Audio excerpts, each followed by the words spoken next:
poucas palavras. Um olhar sobre o mundo, a vida e a sociedade, à luz da Palavra de Deus, com Augustus Nicodemos.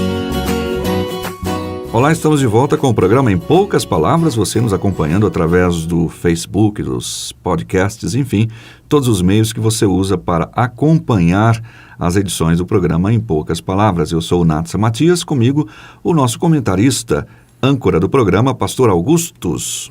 Olá, querido ouvinte, prezado Natsan. O tema de hoje é um tema que parece simples, né, Natsan?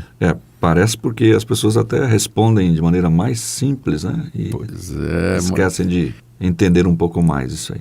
Vamos falar hoje sobre o Evangelho. O Evangelho, exatamente. O ouvinte Ricardo Sena, de São Paulo, como ele enviou pelo e-mail, ele não colocou a cidade, só o estado de São Paulo. Né? E olha que tem cidade nesse estado. Pois é. Né?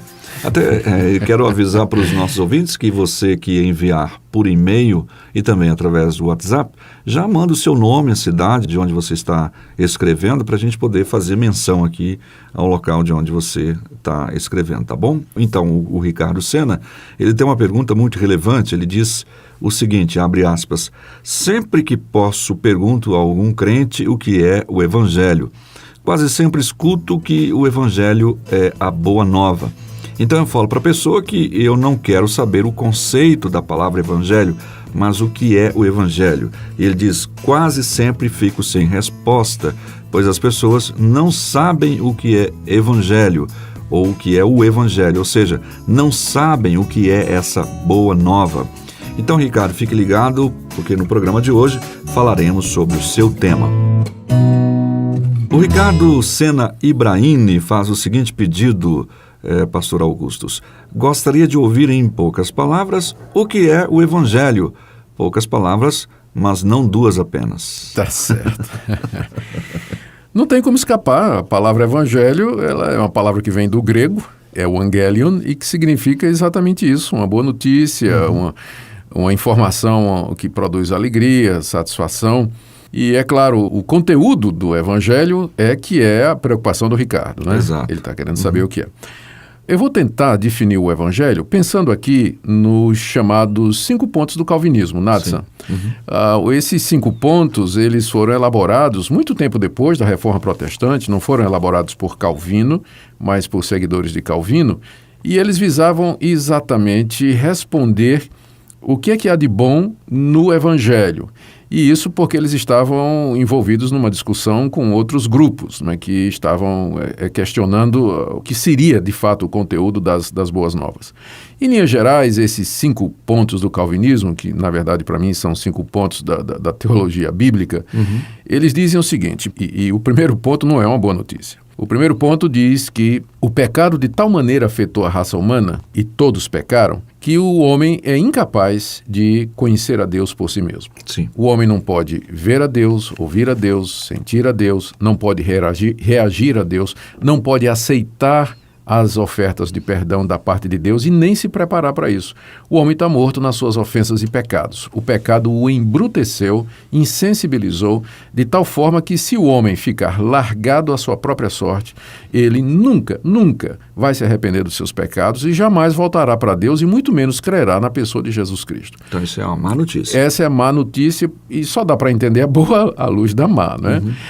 E aí começa a boa notícia. Deus, na sua misericórdia, e aqui é o segundo ponto do calvinismo, Deus, na sua grande misericórdia, desde a fundação do mundo, por causa do grande amor que Ele nos amou e por causa da sua misericórdia, escolheu para si, para a salvação, de entre a raça humana perdida, aqueles que Ele quis, para salvá-los e para perdoá-los, não cometendo com isso nenhuma injustiça, porque injustiça seria se Deus tirasse o direito dos homens de serem salvos, ninguém tem direito a nada, portanto Deus não é injusto, mas numa demonstração de amor, porque Deus poderia ter deixado a raça humana toda ir para o inferno e para a condenação, e ainda assim ele seria justo, mas numa demonstração de amor, Deus resolveu salvar pecadores do meio da raça humana e escolheu aqueles que ele quis. Nós não sabemos o critério, é um critério que está relacionado com a soberania de Deus e a sabedoria de Deus. Ele escolheu desde a eternidade, e os demais foram deixados seguir o seu próprio caminho, aprove a Deus fazer assim.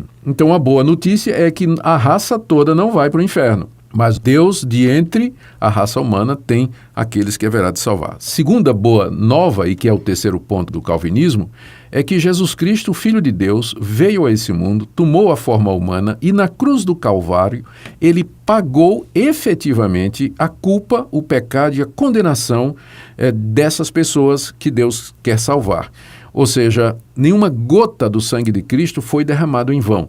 Ele efetivamente pagou completamente, totalmente a culpa. Ele experimentou o sofrimento que estas pessoas mereciam ali no seu corpo e na sua alma, a ponto de gritar: Deus meu, por que me desamparastes? Ele bebeu até a última gota o cálice da ira de Deus que nos estava reservado, de tal maneira que o sacrifício dele é eficaz.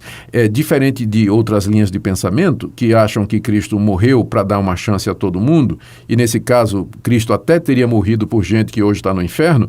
Essa perspectiva calvinista diz que Cristo morreu eficazmente, que a morte dele é eficaz. E aqueles por quem Cristo morreu, esses serão de fato perdoados e salvos, que são aqueles que Deus quis salvar de entre a humanidade perdida. Portanto, essa é a segunda boa notícia, que o sacrifício de Cristo, ele é eficaz, ele é eficiente, ele é eterno, ele é perfeito, ele é completo, e pela graça de Deus, então, nós poderemos ser salvos da nossa culpa e da condenação que merecemos e experimentar a vida eterna. E agora vem o quarto ponto do calvinismo, que é a terceira boa notícia, né? A terceira parte da boa notícia, é que no tempo apropriado, tempo de Deus, ele chama de maneira irresistível a estas pessoas mediante o Espírito Santo, pela pregação da palavra de Deus.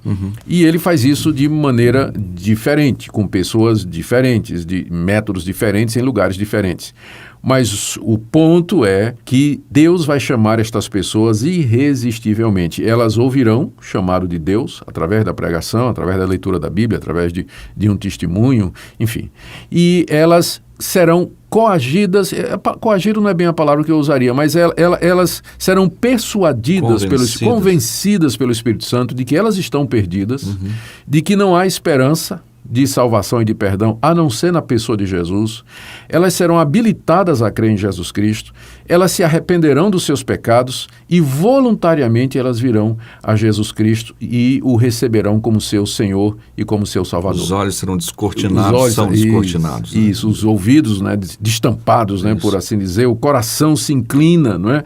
A rebeldia e a resistência vencidas pelo amor de Deus, e a pessoa vem voluntariamente se colocar aos pés de Jesus Cristo. Por que isso é uma boa notícia? Porque se Deus não fizer isso, nós vamos resistir até o fim. Nós não vamos querer. Deus chama e a gente diz, né? A gente não quer, eu quero continuar no pecado, quero continuar na vida que eu levo, eu não acredito em nada disso, não acredito em Deus, não acredito em Cristo, e mesmo que eu acredito, mas eu não acho que eu preciso da sua morte e tudo. Ou seja, se Deus não persuadir, se Deus não convencer, se Deus não chamar e não atrair, nós estaríamos na rebelião dos nossos corações até o dia de hoje. Por isso que é uma boa notícia. Cristo não somente morreu pelos pecadores, mas Deus vai chamar esses pecadores de uma forma que eles vão entender, que eles vão crer e que eles vão aceitar. E essa, de fato, para mim, é uma notícia extraordinária. Eu, pessoalmente, Nadson, eu resisti durante muito tempo ao chamado do Evangelho, às pregações, a convites que os pastores me faziam, que amigos me faziam, até que um dia, finalmente, lá pelos idos de 1977, a graça de Deus me alcançou de uma forma irresistível. E chorando, quebrantado, me aproximei do meu Salvador, a quem entreguei a minha vida até o dia de hoje. Então, o Evangelho para mim é uma boa notícia de fato, né? E qualquer pecador convencido dos seus pecados e da sua condenação vai olhar para isso como sendo uma boa notícia. Mas não acaba aqui. O quinto ponto do calvinismo é a perseverança dos santos, e é também uma notícia maravilhosa. Como é? Ou seja, aqueles que Deus escolheu antes da fundação do mundo, por quem Cristo morreu, os quais o Espírito Santo chamou de maneira irresistível, esse Deus haverá de preservar até o fim. Isso é o que nós chamamos da perseverança dos santos, e poderia até ser chamada a perseverança de Deus, ou seja, Deus não vai mudar de ideia com relação à salvação deles.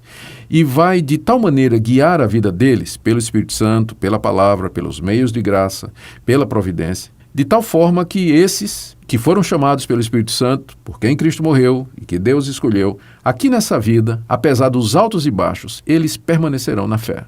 Eles nunca vão abandonar Jesus Cristo, mas Deus haverá de conservá-los, como o Senhor Jesus disse: as minhas ovelhas ouvem a minha voz, eu as conheço e elas me seguem, e lhes dou a vida eterna, ninguém as arrebatará da minha mão, porque o Pai que me deu estas ovelhas é maior do que eu. Então, tá aí a boa notícia, né? Respondendo à pergunta, o que é o Evangelho? É a boa notícia de que Deus nos amou, que Deus nos escolheu para sermos seus filhos, que Jesus Cristo morreu pelos nossos pecados, que Deus nos chama no tempo dele de maneira irresistível e que ele vai nos segurar, vai nos preservar e nos manter até a glória, até aquele grande dia quando Jesus Cristo voltar, ou antes disso, se nós morrermos e formos para a sua presença. Essa é a boa notícia, Nathan. Sobrepujando todas as trevas e tudo mais que pudesse nos manter presos neste império das trevas. Sem dúvida. A boa notícia é essa, que Deus quis salvar pecadores e Ele salva efetivamente.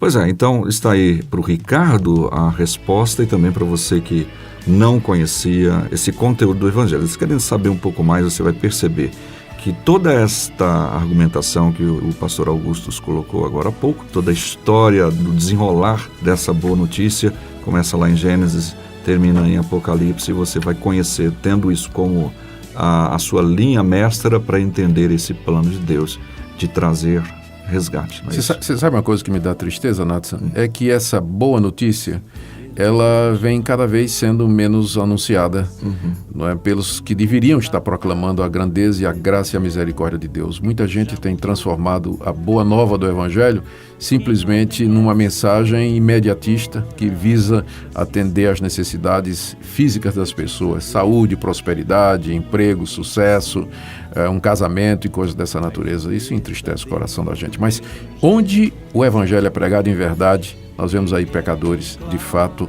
se alegrando e recebendo essa boa notícia. Então, nós ficamos por aqui com esta edição do programa Em Poucas Palavras. Já já a gente manda aqui para você uma informação importante do nosso novo número de WhatsApp. O Evangelho é que desvenda aos nossos olhos e desamarra todo nó que já se fez. Porém ninguém será liberto sem que clame, arrependido aos pés de Cristo, o Rei dos Reis.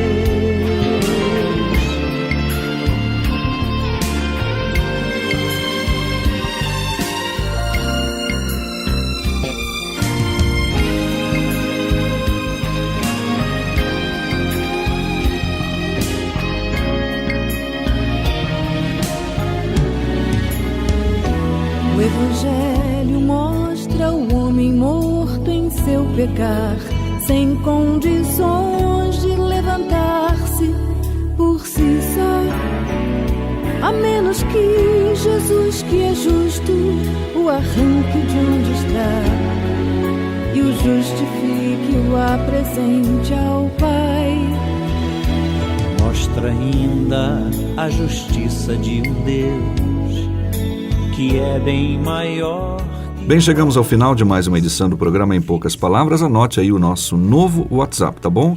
Agora é 6296389557. Fácil você decorar. 6296389557. O e-mail continua em poucaspalavras@terra.com.br. E você não precisa decorar também. Se não gravou, dê um pausa aí, volta e escute novamente, tá bom, pastor? Muito obrigado mais uma vez pela sua audiência, querido ouvinte. Escute as boas, maravilhosas novas do Evangelho. E não esqueça de compartilhar esse podcast, esse programa, com algum amigo que não conhece a boa notícia do Evangelho. Até o próximo programa. Em Poucas Palavras. Um olhar sobre o mundo, a vida e a sociedade, à luz da Palavra de Deus. Apresentação, Nathan Matias. Comentário, Augustus Nicodemos. Um programa da Primeira Igreja Presbiteriana de Goiânia, Rua 68, esquina com 71, Centro. Visite o nosso site www.pipg.org.br. Apoio Seminário Presbiteriano Brasil Central, Goiânia.